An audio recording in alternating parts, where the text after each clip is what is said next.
Electrochemistry का 11th lecture. और आज हम डिस्कस करने वाले हैं बहुत इंपॉर्टेंट 3 टॉपिक के बारे में।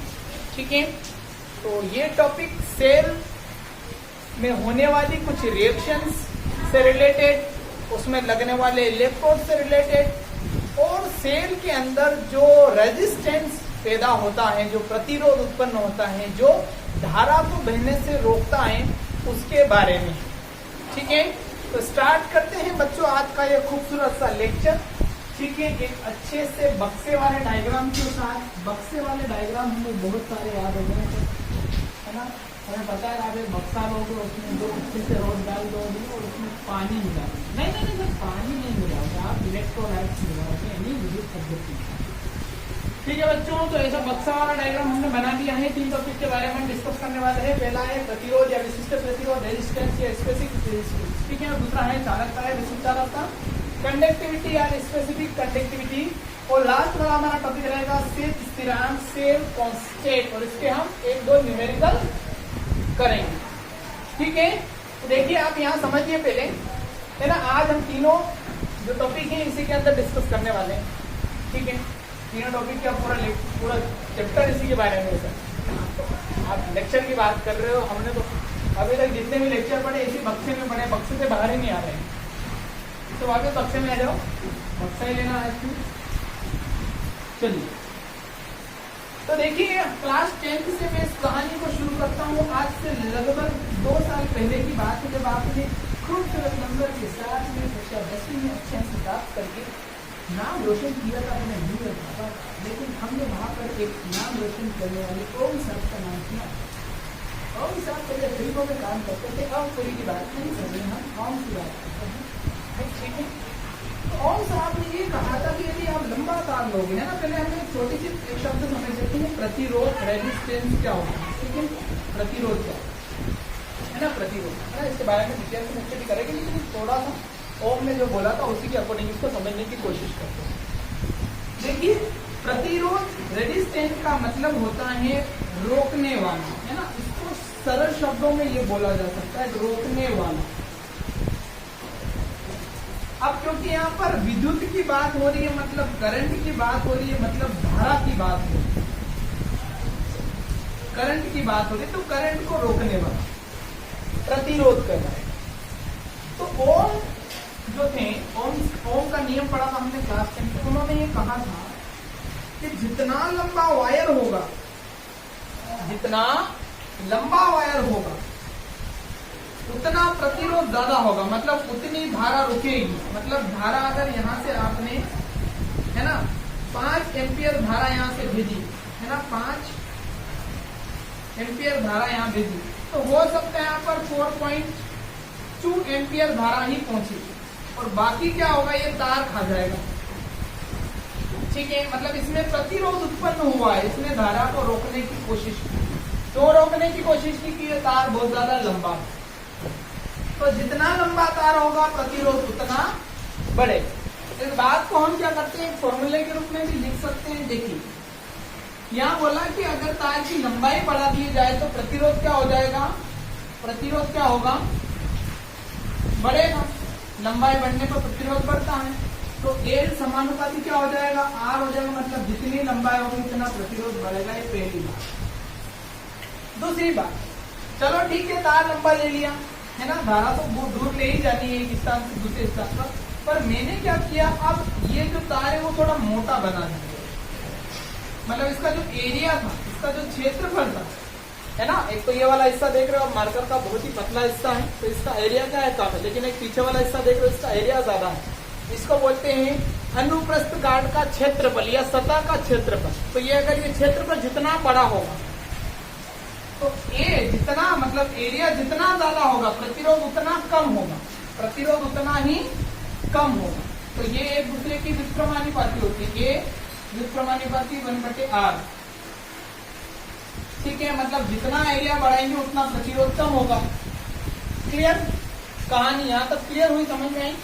ठीक है, तो इसी को क्या बोलते हैं, प्रतिरोध बोलते हैं। अब यहाँ पर ये तो हमने बोला था जब हमने इलेक्ट्रिसिटी के बारे में जो तार पढ़े थे ना, जो वायर पढ़े थे, उसके बारे में। लेकिन यहाँ पर बात हो रही है हमारे सेल के बारे में और इलेक्ट्रोलाइट्स के बारे में, विद्युत अपघट्य के बारे में और इलेक्ट्रोड के बारे में। ठीक है, तो यहाँ तक क्लियर होगा। बिना मार्कर गिरे अपना लेक्चर कंप्लीट नहीं होगा, कुछ संकेत मिल गए, लेक्चर कंप्लीट हो जाएंगे। अब यहाँ पर बात, यहाँ पर जो बच्चों हम इलेक्ट्रोड लेने वाले हैं, सपोज करिए मैंने ये 2 इलेक्ट्रोड लिए, देखिए है ना, यहाँ पर एक मोटा और एक पतला है। ठीक है, तो ये इसकी लंबाई जो है, इसमें बहने वाली जो धारा है, जो प्रतिरोध है, प्रतिरोध जो इसके अंदर उत्पन्न होगा, प्रतिरोध उत्पन्न होगा, ये डेफिनेटली कंफर्म है। तो प्रतिरोध किसके, वही कहानी वही है, लेकिन यहाँ पर वायर की बात नहीं, यहाँ पर इलेक्ट्रोड की बात होगी कि इलेक्ट्रोड जितना लंबा होगा प्रतिरोध उतना ज्यादा होगा, और जितना प्रतिरोध होता है उतनी धारा कम मिलती है। जितना प्रतिरोध मतलब जितने रोकने वाला पावर अगर ज्यादा है तो धारा क्या होगी, कम मिलेगी, करंट कम मिलेगा। तो ये इलेक्ट्रोड यदि आपने लंबा ले लिया तो प्रतिरोध ज्यादा उत्पन्न होगा, प्रतिरोध ज्यादा उत्पन्न होगा तो धारा कम मिलेगी। दूसरी का, अगर ये इलेक्ट्रोड यहाँ से चौड़ा है, मतलब मोटा है, थोड़ा मोटा है, तो प्रतिरोध कम उत्पन्न होगा और धारा ज्यादा मिलेगी। ठीक है, बात समझ में आई। तो ये था हमारा पहला टॉपिक, प्रतिरोध तथा विशिष्ट प्रतिरोध। ठीक है, तो ये हमारा पहला टॉपिक खत्म होता है, नहीं खत्म नहीं हुआ, अभी शुरू हुआ है। ठीक है, तो क्वेश्चन लिखिए, है ना, आपको क्लियर समझ में आ जाएगा। प्रतिरोध का मतलब होता है रोकने वाला। ठीक है, और ये डिपेंड करता है इलेक्ट्रोड की लंबाई पे और उसकी चौड़ाई पर के ऊपर, इसकी सतह की चौड़ाई के ऊपर। जितना इलेक्ट्रोड लंबा होगा उतना प्रतिरोध ज्यादा बनेगा, जितना इलेक्ट्रोड मोटा होगा या उसका जो एरिया है वो ज्यादा होगा उतना प्रतिरोध कम होगा। प्रतिरोध बढ़ने पर धारा कम होती है और प्रतिरोध कम करने पर धारा बढ़ती है। ठीक है, क्लियर।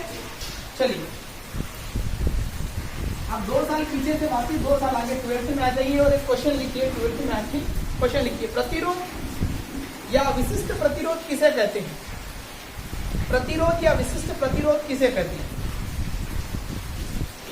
लिख लिया क्वेश्चन। चलिए हेडिंग डालिए, प्रतिरोध या विशिष्ट प्रतिरोध। पहली हेडिंग डालिए, प्रतिरोध या विशिष्ट प्रतिरोध। इंग्लिश में रेजिस्टेंस और स्पेसिफिक रेजिस्टेंस। तो डैश करके लिखिए उसमें, किसी चालक का प्रतिरोध उस चालक में प्रभावित हो रही, चालक का मतलब होता है जो धारा को ले जाना, यहाँ पर धारा ले जाना का हम इलेक्ट्रोड कर रहे हैं ना, वायर भी हो सकते हैं। चालक का मतलब जो भी धारा को ले जाता है।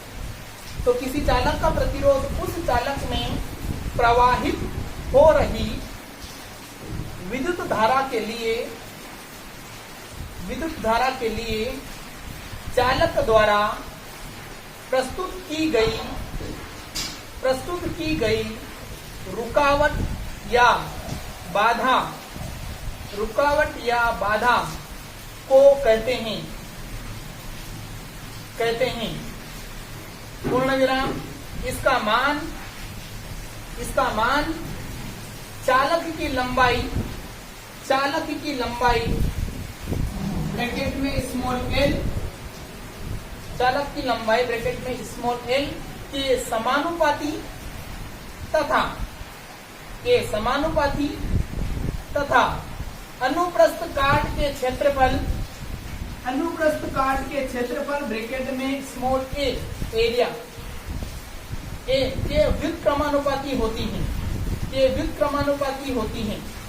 ठीक है, अतः है ना, आप इसको एक फॉर्मूले में लिखेंगे। अतः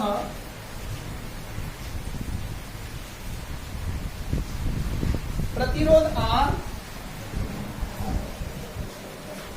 है ना, दोनों को अलग अलग करके पहले समझ लीजिए। पहली बात इन्होंने ये बोली है कि प्रतिरोध R L के समानुपाती और प्रतिरोध R A के व्युत्क्रमानुपाती। ठीक है, यहाँ पर समानुपाती मतलब L बढ़ेगा तो R बढ़ेगा, और यहाँ पर A बढ़ेगा तो R कम हो जाएगा। क्लियर। तो इसको हम क्या करते हैं, आप इसको चाहो तो नोट कर सकते हो, नहीं भी चाहो तो इसको डायरेक्ट हम इस प्रकार से नोट करते हैं। ठीक है, L/A। ठीक है, अब यहाँ से ये जो समानुपाती का चिन्ह हटेगा, समानुपाती का चिन्ह हटेगा तो यहाँ पर एक स्थिरांक लगेगा और यहाँ पर हमारा स्थिरांक रो है ना, रो L/A। ठीक है, अतः अतः सॉरी जहां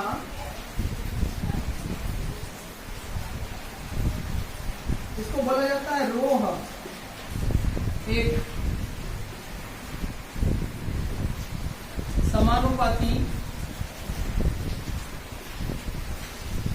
स्थिरांक है जिसे विशिष्ट प्रतिरोध कहते हैं, जिसे विशिष्ट प्रतिरोध कहते हैं। ठीक है, विशिष्ट प्रतिरोध कहते हैं। ठीक है, यहाँ पर इसको थोड़ा और चेंज करते हैं, है ना, इसको समीकरण नंबर 1 नाम दें। यदि मैं मान लूं, है ना, यदि मैं मान लूं एल की वैल्यू 1 सेंटीमीटर, मतलब इसकी लंबाई कितनी है, फॉर एग्जाम्पल के लिए मान ले 1 सेंटीमीटर, और इसके अनुप्रस्थ काट का जो क्षेत्रफल है ना, इसकी लंबाई चौड़ाई क्या है, लंबाई चौड़ाई जो इसका एरिया है, मतलब A = 1 सेंटीमीटर स्क्वायर है ना, स्क्वायर लगा कि क्षेत्रफल के लिए स्क्वायर लगता है। ठीक है, पता है। चलिए, तब समीकरण 1 से,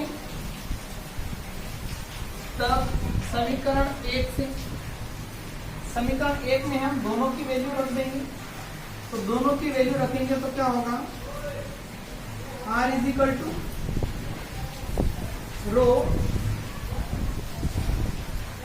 1/1, तो 1 से 1 बढ़ जाएगा, तो R = क्या हो जाएगा, रो हो जाएगा।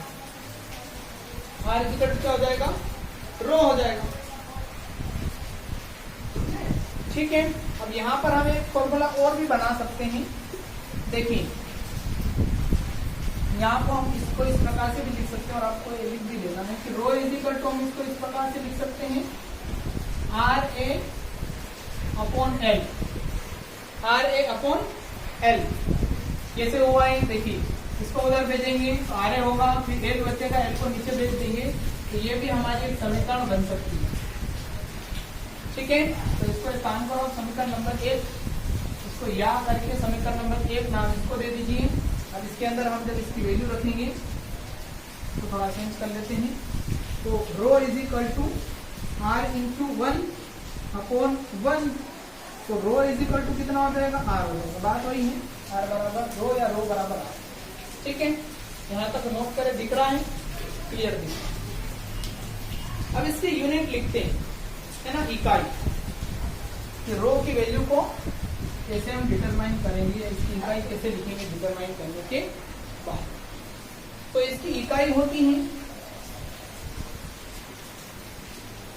यूनिट होती है ओम सेंटीमीटर, ओम सेंटीमीटर।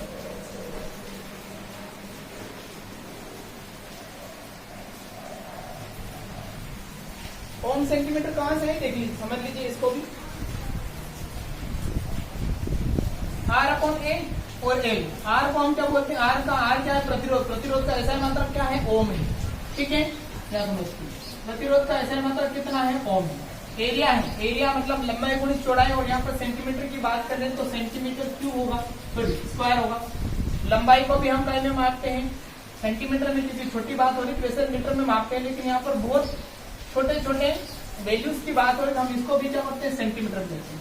सेंटीमीटर से 1 सेंटीमीटर कैंसिल हो जाएगा, बच्चे क्या है, ओम × सेंटीमीटर। ठीक है, तो इस प्रकार से आया है। चाहो तो आप इसको भी नोट कर सकते हो, इसको समझ लीजिए। क्लियर, तो ये था हमारा पहला टॉपिक, प्रतिरोध। प्रतिरोध का मतलब ये है कि इस धारा को बहने में जो बाधा उत्पन्न हो रही है उसे प्रतिरोध बोलते हैं। और प्रतिरोध का मान दो चीजों के ऊपर डिपेंड करता है, इलेक्ट्रोड की लंबाई पर और इलेक्ट्रोड की चौड़ाई यानी मोटाई के ऊपर। जितना इलेक्ट्रोड लंबा लोगे उतनी धारा सेल में से कम निकलेगी, जितना छोटा लोगे उतनी धारा अच्छी निकलेगी, या जितना मोटा लोगे उतनी ही धारा अच्छी निकलेगी। ठीक है, तो सेल बनाते समय हम इस चीज का विशेष करके ध्यान रखें, ठीक है, ताकि उसमें प्रतिरोध कम मात्रा में उत्पन्न हो। ठीक है, तो नोट कर लीजिए। अब स्टार्ट करते हैं सेकेंड वाला टॉपिक, चालकता या विशिष्ट चालकता। देखिए, हम सेकेंड टॉपिक की बात करते हैं, चालकता या विशिष्ट चालकता। तो पहले चालकता को समझते हैं। ठीक है, तो चालकता होती क्या है। देखिए ये जो एरिया इसके अंदर है, जो लिक्विड फेज में है, जिसको हम इलेक्ट्रोलाइट कहते हैं, इसकी कितनी कैपेसिटी है धारा को ले, मतलब आयन बनाने की कैपेसिटी कितनी है इसकी, है ना। जितनी कैपेसिटी होगी उतनी इसकी चालकता बढ़ेगी। और चालकता किसके ऊपर डिपेंड करती है? कंसंट्रेशन के ऊपर। कंसंट्रेशन के ऊपर जितना ये विलयन क्या होगा, सांद्र होगा, इसमें क्या होगा, उतने आयन ज्यादा बनेंगे, आयन ज्यादा बनेंगे, ठीक है।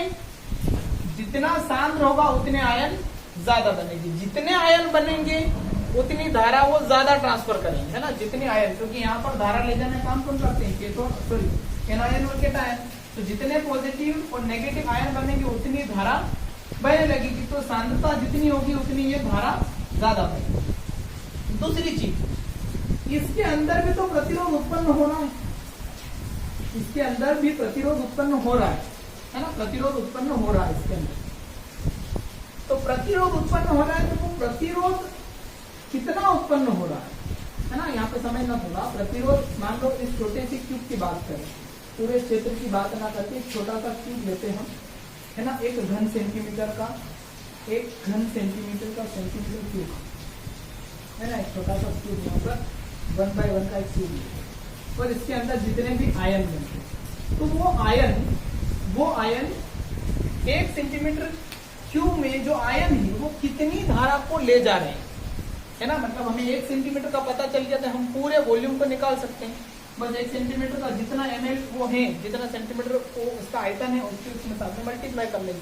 तो हमें कंडक्टिविटी जो निकालनी है ना, जो चालकता निकालनी, वो किसके ऊपर निकालेंगे हम? पहले एक छोटा सा क्यूब, मतलब एक छोटी सी जगह, छोटे से हिस्से पर बात करेंगे, उसकी चालकता निकालेंगे। लेकिन वहां पर चालकता को रोकने के लिए प्रतिरोध उत्पन्न हो रहा है, तो उस प्रतिरोध को हरा कर, इसके अंदर जो प्रतिरोध हो रहा है उस प्रतिरोध को हरा कर ये जो आयन है वो अलग इलेक्ट्रिसिटी यहाँ से कंडक्ट कर देते हैं, इसको ले जाते हैं। तो यहाँ पर आर क्या करेगा, रोकेगा, लेकिन कंसंट्रेशन इसको आगे बढ़ाएगा। तो हम इसको इस प्रकार से लिख सकते हैं, इसको इस प्रकार से लिखा जा सकता है। चालकता को समझिए, सी जो कंडक्टिविटी होती है वो आर के व्युत्क्रमानुपाती होगी, मतलब ये जितना बढ़ेगा, आर की वैल्यू जितनी बढ़ेगी उसकी चालकता उतनी ही कम होगी। थोड़ा इसको आप याद रखें, है ना। सी किसके ऊपर, चालकता किसके ऊपर डिपेंड करेगी, आर के ऊपर। रोकने वाले अगर कम होंगे तो चालकता अच्छी होगी, ये करंट को अच्छी तरीके से ले जाएंगे। लेकिन रोकने वाले ज्यादा है, मतलब बाधा ज्यादा उत्पन्न हो रही है, तो चालकता कम होगी, मतलब करंट का फ्लो कम होगा। क्लियर है? तो इसको बोलते हैं चालकता। अब हम बात करते हैं विशिष्ट चालकता। तो विशिष्ट चालकता का मतलब, यदि मैं पूरे सेल की चालकता मुझे ज्ञात करनी है ना, तो उस सेल को पूरी चालकता ज्ञात करने के लिए मैं क्या करूँ, एक छोटा सा एरिया लूंगा, है ना, 1 घन सेंटीमीटर का। उस घन सेंटीमीटर एरिया की मैं चालकता ज्ञात कर लूंगा कि उसकी चालकता कितनी है। अगर मुझे 1 घन सेंटीमीटर की चालकता पता चल गई तो बाकी पूरे सेल की चालकता मैं निकाल लूंगा, है ना। इसके अंदर जितना भी विलयन भरा है उसका मल्टीप्लाई करते हैं। तो यदि हम 1 घन सेंटीमीटर में किसी सेल की चालकता ज्ञात करते हैं तो उसको बोलते हैं विशिष्ट चालकता। विशिष्ट चालकता बोला जाता है, ठीक है। तो हेडिंग डालिए, स्पेसिफिक कंडक्टिविटी, विशिष्ट चालकता। तो देश करके लिखिए इसको। किसी विद्युत अपघट्य पदार्थ के 1 सेंटीमीटर क्यूब विलयन की 1 सेंटीमीटर क्यूब विलयन की प्रतिरोधकता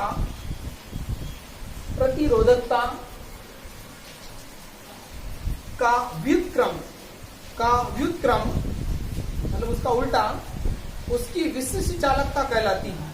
उसकी विशिष्ट चालकता कहलाती है, इसे उसकी विशिष्ट चालकता कहलाती है ना। प्रतिरोधकता का व्युत्क्रम, है ना, प्रतिरोधकता का व्युत्क्रम, ये प्रतिरोध है, ये प्रतिरोधकता, उसका उल्टा, मतलब ये कम हो रहा है तो ये बढ़ेगा, मतलब उल्टा काम हो रहा है, ये कम हो रहा है तो ये बढ़ेगा, और ये बढ़ेगा तो ये कम होगा। तो प्रतिरोधकता का व्युत्क्रम क्या कहलाता है, प्रतिरोधकता का व्युत्क्रम क्या कहलाता है, विशिष्ट चालकता कहलाती है।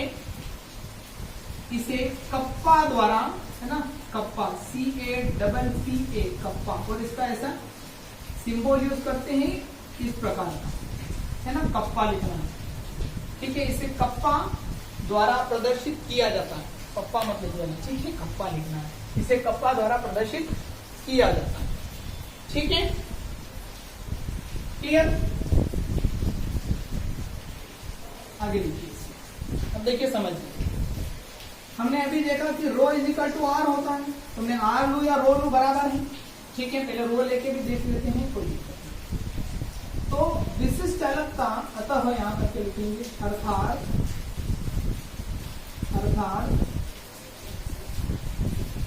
विशिष्ट चालकता kappa is equal to 1/r, ऐसा लिख सकते हैं, है ना, 1/r। यहां पर चूंकि रो इज इक्वल टू आर है ना, तो हम कप्पा इज इक्वल टू 1/रो लिख सकते हैं, है ना, लिख सकते हैं ना, अभी हमने पढ़ा 1/रो लिख सकते हैं, ठीक। अब हम जानते हैं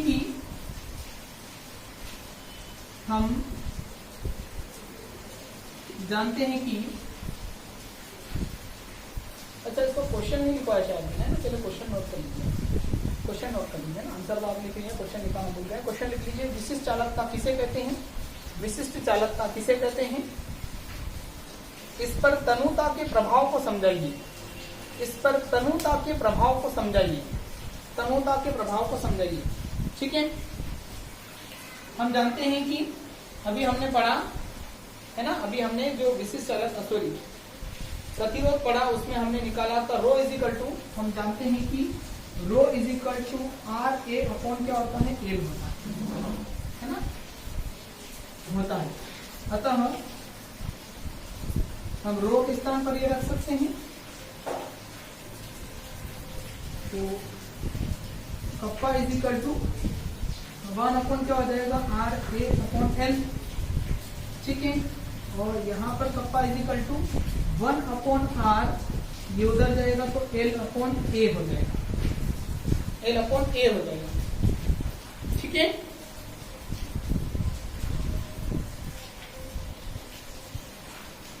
क्लियर? आगे बढ़ो। अभी हमने थोड़ी देर पहले पढ़ा कि C इज इक्वल टू होता है 1/r, ठीक है। तो हम जानते हैं कि, फिर हम लिखेंगे उसके बाद, हम जानते हैं कि C is equal to 1/r होता है, तब समीकरण 1C, समीकरण 1, तो 1/r की जगह में लिख दूंगा C इंटू L/A, है ना, C इंटू L/A। अब C क्या है, सांद्रता है, ठीक है, L क्या है, लंबाई है, A क्या है, क्षेत्रफल है, और ये कप्पा क्या है, विशिष्ट चालकता है, और ये हमारी समीकरण, ठीक है। जहां यहाँ पे लिख सकते हैं इन सबको आप, जहां मेरे पास जगह नहीं है, जहां करके लिख लीजिए, जहां K बराबर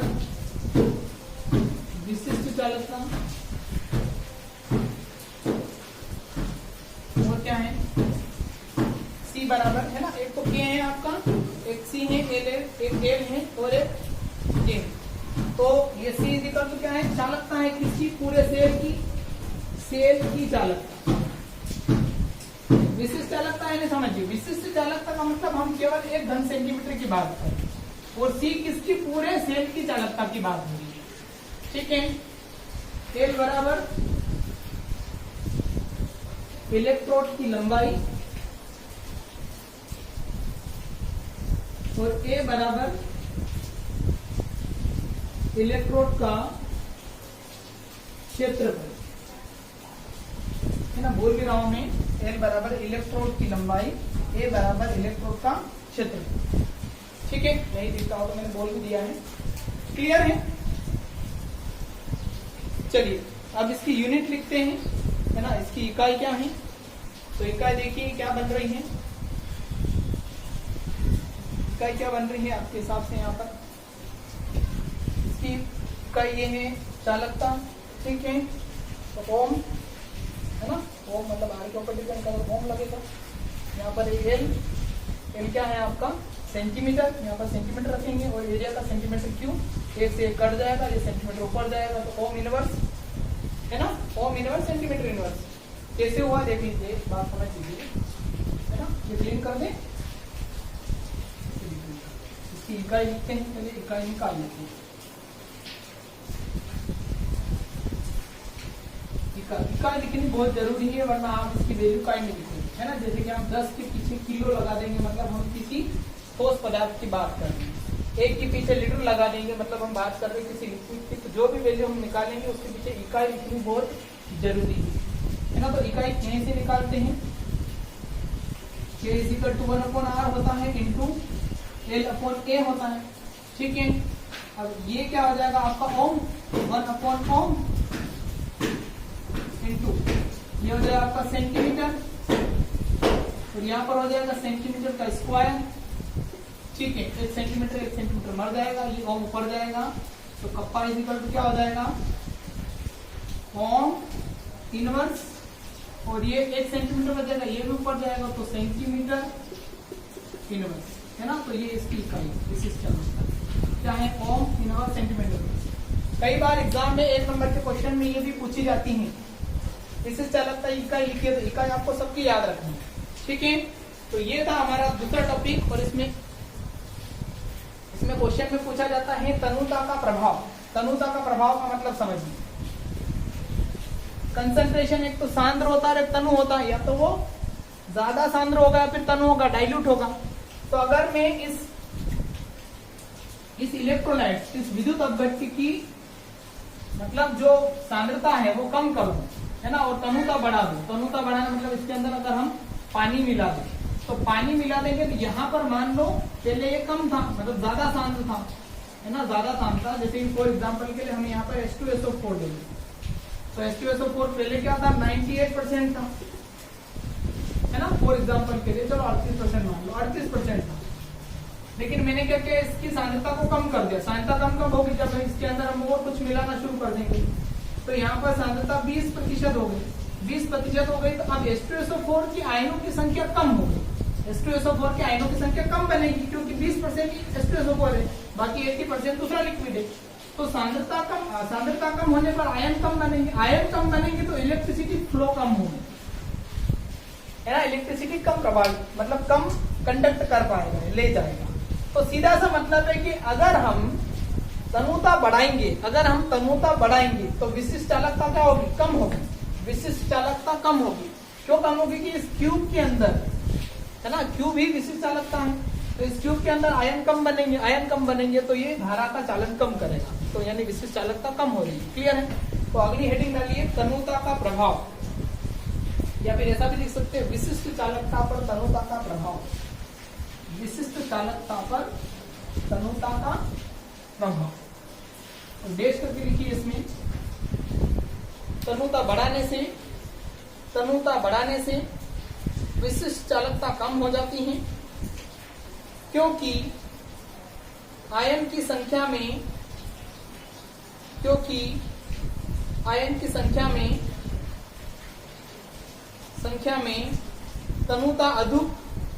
तनुता बहुत अधिक बढ़ती है, जिससे एक घन सेंटीमीटर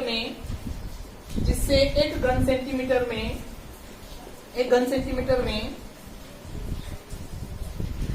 उपस्थित आयनों की संख्या कम हो जाती है। है ना, कम हो जाती है। अतः विशिष्ट चालकता कम हो जाती है ना। ये छोटे छोटे फैक्टर है जो पूछे जाते हैं, जैसे आपको पूछ लिया है ना, ये ऐसे जो क्वेश्चन है ना, ये आपको जब प्रैक्टिकल एग्जाम देने जाते हैं, जब एक्सटर्नल बहुत पूछते हैं, जो प्रैक्टिकल एग्जाम देते हैं, वो पूछते हैं आपको कि अगर विशिष्ट चालकता में अगर हम लिक्विड की सांद्रता कम कर देंगे तो क्या होगा, है ना, सांद्रता बढ़ा देंगे तो क्या होगा। तो वहां पर ऐसे जवाब देने के लिए कि भाई जितनी भी अगर इसकी सांद्रता हम कम करेंगे, सांद्रता कम करने का मतलब हम तनुता बढ़ा रहे हैं है ना, उसको डाइल्यूट कर रहे हैं, तो इसके अंदर आयन कम हो जाएंगे, तो विशिष्ट चालकता कम हो जाएगी। ठीक है, सांद्रता बढ़ाएंगे तो विशिष्ट चालकता बढ़ेगी, तो सांद्रता कम करेंगे है ना, वो तनुता से पूछ सकते हैं, सांद्रता से भी पूछ सकते हैं। तो तनुता बढ़ाने पर क्या होगा, विशिष्ट चालकता कम हो जाएगी। तो ये तो हमारा सेकेंड टॉपिक छोटा सा। अब हम बात करते हैं सेल स्थिरांक की, जो बहुत ही इंपॉर्टेंट है और यहाँ से न्यूमेरिकल भी पूछे जाते हैं। ठीक है, चलिए यहाँ पर क्वेश्चन लिखिए आप। क्वेश्चन लिखिए, सेल स्थिरांक किसे कहते हैं? सेल स्थिरांक किसे कहते हैं? इसे प्रयोग द्वारा किस प्रकार ज्ञात कर सकते हैं? इसे प्रयोग द्वारा किस प्रकार ज्ञात कर सकते हैं? ब्रैकेट में लिख लेना 2019 में पूछा गया था एमपी बोर्ड में क्वेश्चन। ठीक है, इसके अथवा में क्वेश्चन लिखिए, विशिष्ट चालकता व सेल स्थिरांक में संबंध बताइए। विशिष्ट चालकता व सेल स्थिरांक में संबंध बताइए। ठीक है, तो सेल स्थिरांक क्या होता है समझते हैं। जैसे आपको मैंने इस बारे में बता दिया है तो फिर भी समझिए। सेल स्थिरांक का मतलब सेल की कुछ वैल्यू हम फिक्स कर देते हैं, है ना, क्योंकि अगर फिक्स नहीं करेंगे तो प्रतिरोध डिस्टर्ब करेगा बार बार। तो हम क्या करते हैं कि ये जो दोनों इलेक्ट्रोड जिस पात्र में हम रखते हैं उसके बीच की जो दूरी है ना, जो दूरी है बीच की वो 1 सेंटीमीटर लेते हैं।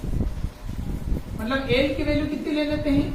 एल की वैल्यू 1 सेंटीमीटर फिक्स कर देते हैं। और इसका जो एरिया है ना, इसका जो एरिया जो रोड हम रखेंगे तो ये जो एरिया है वो भी हम फिक्स कर देते हैं 1 सेंटीमीटर स्क्वायर।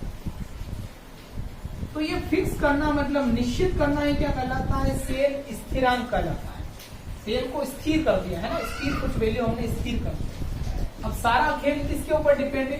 सारा खेल इस लिक्विड के ऊपर डिपेंड करेगा, क्योंकि हमने इसकी वैल्यू तो फिक्स कर दी है। इन इलेक्ट्रोड का जो कहानी थी, जो भी कहानी इनकी बता रहे थे वो हमने बता दी कि जब तुझे ये दे दिया, तुझे ये दे दिया, जाओ खेलो खुश रहो। ठीक है, अब पूरी कहानी मतलब जो इलेक्ट्रिसिटी कंडक्ट करने की है, जो धारा को ले जाने का जो खेल है वो किसके ऊपर डिपेंड करेगा? इसके ऊपर। किसके ऊपर? इलेक्ट्रोलाइट्स के ऊपर, इस विलयन के ऊपर।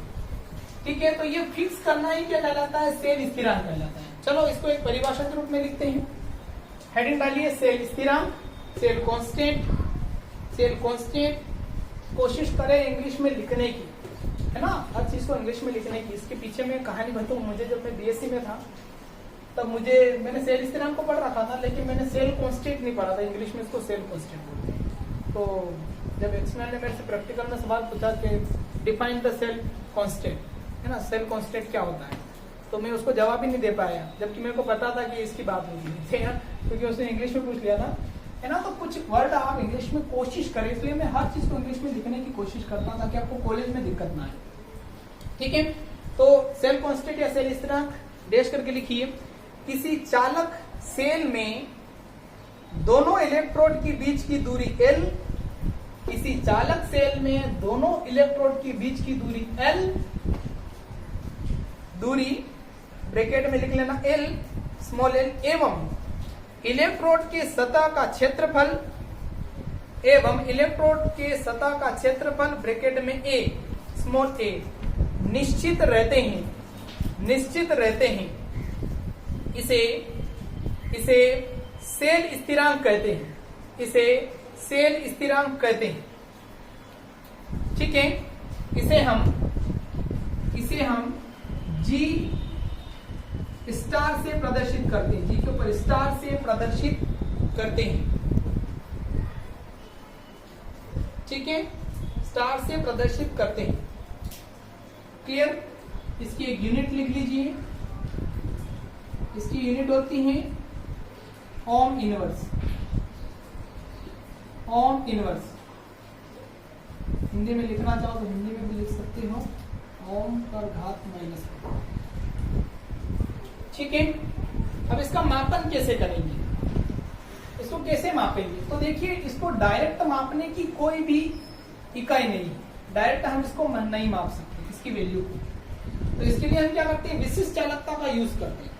पहले हम क्या करेंगे, एक यंत्र आता है वीडस्टोन, है ना, वीडस्टोन, उसके द्वारा हम विशिष्ट चालकता ज्ञात करेंगे। पहले इसकी विशिष्ट चालकता मतलब कप्पा की वैल्यू हम ज्ञात करेंगे, और कप्पा की वैल्यू की हेल्प से हम क्या ज्ञात कर लेंगे? सेल स्थिरांक ज्ञात कर लेंगे। तो प्रत्यक्ष ज्ञात करने की कोई ऐसा यंत्र नहीं है।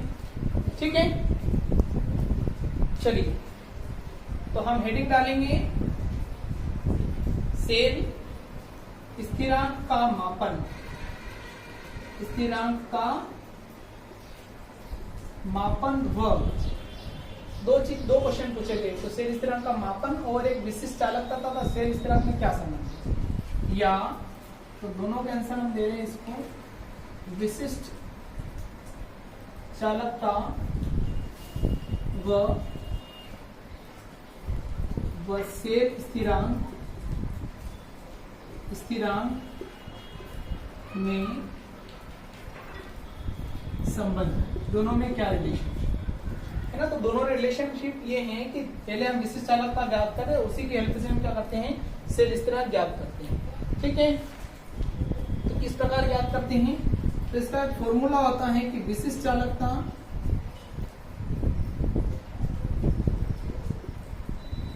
बराबर सेल स्थिरांक इनटू प्रेक्षित चालकता। प्रेक्षित चालकता मतलब ये पूरी इसकी चालकता, सी की वैल्यू की बात कर रहा हूं, है ना। सी ले सकते हो, जी ले सकते हो, तो इसके अंदर जो चालकता प्रेक्षित चालकता हो रही है उसकी बात करें। ठीक है, क्लियर।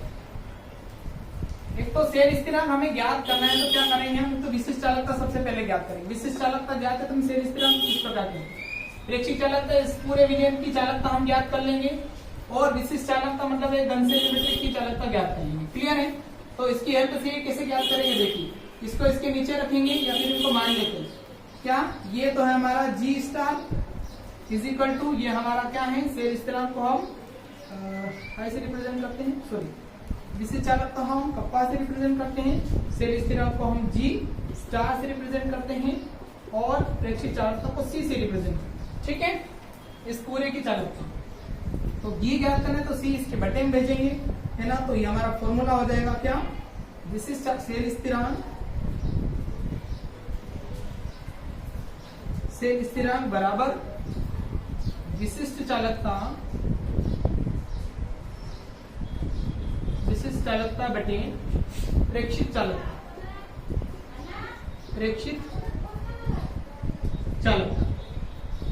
ठीक है, तो सेल स्थिरांक ज्ञात करने का सबसे अच्छा फॉर्मूला ये है ना, कि इसकी विशिष्ट चालकता ज्ञात करेंगे हम घन सेंटीमीटर की, और इसकी पूरे की चालकता ज्ञात करेंगे। तो विशिष्ट चालकता हम व्हीट स्टोन एक यंत्र होता है उसके द्वारा ज्ञात कर सकते हैं। ठीक है, क्लियर। अब सेल स्थिरांक का एक फॉर्मूला और होता है जो हमें न्यूमेरिकल सोल्व करने में यूज हम करेंगे, तो उसको भी आप लिख लीजिए। ठीक है, उसको लिख लीजिए, इसका एक फॉर्मूला और है, नोट करके इसको लिख लीजिए।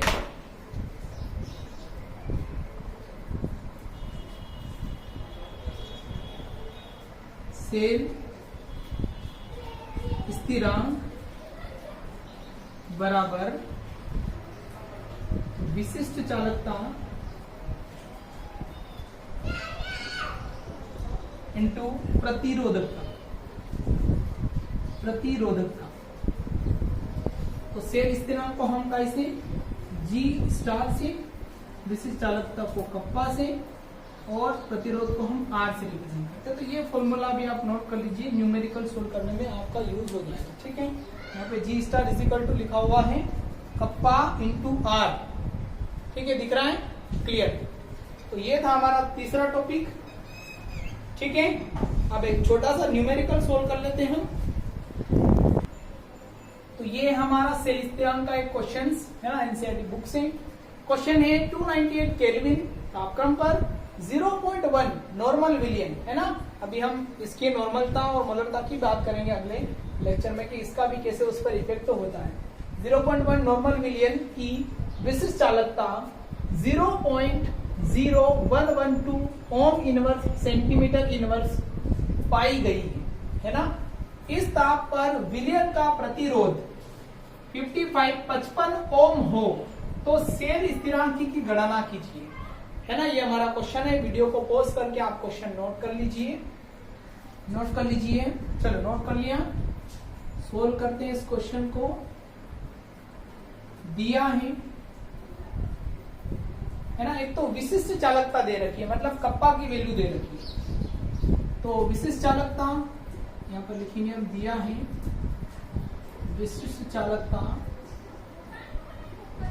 Kappa kappa is equal to 0.0112 ohm inverse centimetre. दूसरा एक प्रतिरोध दे रखा है इसका, प्रतिरोध मतलब R। तो R इज इक्वल टू क्या होता है, sorry R is equal to की वैल्यू दे रखी है, क्या होता है क्या, ओम। अब हमारे पास एक फॉर्मूला है ना, जो हमने लास्ट में लिखा था। दो वैल्यू यहां पर दे रखी हैं, तो ये हमारा सेल स्थिरांक G star is equal to kappa into क्या हो जाएगा R। ठीक है, तो कप्पा की वैल्यू 0.0112 इंटू R की वैल्यू कितनी दे रखी है 55 है ना। तो इनको जोड़ते हैं, इनको जोड़ेंगे 5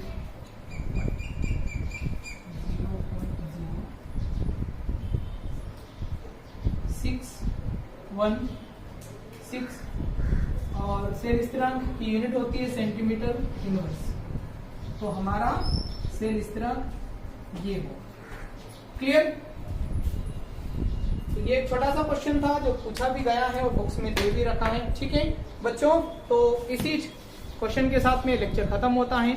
मिलते हैं अगले लेक्चर में एक नए टॉपिक के साथ में, और उसमें हम बात करेंगे, इन दो टॉपिक के बारे में बात करेंगे। अभी हम इलेक्ट्रोड की बात कर रहे थे अभी तक, अब हम बात करेंगे, इनको तो हमने फिक्स कर दिया, लेकिन अब हम क्या करेंगे, यहाँ जो सॉल्यूशन है, अगर उस सॉल्यूशन की सांद्रता को कम ज्यादा कर दिया जाए, है ना, मतलब 2 मोलर सॉल्यूशन ले लिया जाए, 3 मोलर सॉल्यूशन ले लिया जाए, या 2 नॉर्मल सॉल्यूशन लिया जाए, 3 नॉर्मल सॉल्यूशन लिया जाए, तो फिर चालकता पर क्या प्रभाव पड़ेगा, इसकी बात हम करेंगे। ठीक है, तो मिलते हैं नेक्स्ट लेक्चर में, तब तक के लिए बेस्ट ऑफ लक।